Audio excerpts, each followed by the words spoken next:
ঝিনাইদহ সদর উপজেলার ১৭ নং নলডাঙ্গা ইউনিয়নের নলডাঙ্গা ভূমি অফিসে অনিয়ম ও দুর্নীতির অভিযোগ উঠেছে।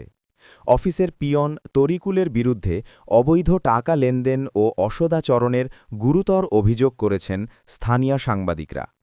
ভুক্তভোগীদের দাবি, টাকা লেনদেন করার সময় বিষয়টি সাংবাদিক ভিডিও করলে সাংবাদিকদের উপরে চড়াও হয় এবং মারমুখী দেখা যায়।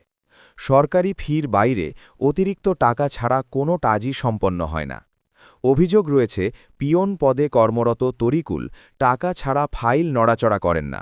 সম্প্রতি টাকা লেনদেনের সময় এক সাংবাদিক ভিডিও ধারণ করলে তার সঙ্গে খারাপ ব্যবহার ও গালাগালির ঘটনাও ঘটে বলে জানা গেছে। টাকা না দিলে কাজ হয় না, আমাদের সঙ্গে খারাপ ব্যবহার করা হয়, আমরা এর সুষ্ঠু তদন্ত চাই। এলাকাবাসী দ্রুত তদন্ত ও প্রয়োজনীয় ব্যবস্থা গ্রহণের দাবি জানিয়েছেন।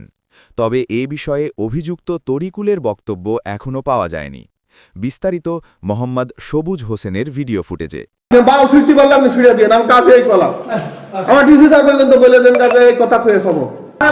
আমার লেবাস কিছু আসা যায়, লেবাস তো 2 দিন ধরেছি, এর আগে তো এরকম ছিল, খারাপ ছিলাম আমি, আমরা চরিত্রগত ভাবেও খারাপ ছিলাম আমি।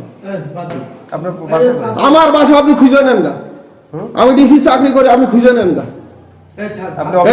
ব্যবহার করবেন? অবশ্যই করবো। আপনি আমার নাগরিক না, আমি সাংবাদিক হিসাবে এসে আমাকে ঝামেলা করছেন। নাগরিক না মানে? না, কি হয়েছে? তুমি বেশি বাড়াবাড়ি করে তোমার চাকরি চলে যায়, যাবে না, তোমার ধুনিয়ে কিনতে পাঠিয়ে দেবো, তোমার পাচ্ছে না ভালো করে। তোমার মাথা প্রাইভেট ফুটিয়ে এমন উত্তেজিত হয়েছে, তা কি হয়েছে? কেন? কি হয়েছে? তা কি হয়েছে সেটা বলুন। আপনি আপনার যে লেবাস আর আপনি যে এই ধরনের ব্যবহার করেন। আরে বাদ দেন, আমার লেবাস কিছু আসা যায়, লেবাস তো 2 দিন ধরেছি, এর আগে তো এরকম ছিল, খারাপ ছিলাম আমি, আমরা চরিত্রগত ভাবেও খারাপ ছিলাম আমি। একটা কাজ হয়ে যে ভুল বুঝাবুঝির কারণে সময় হয়, বাদ দেন আসে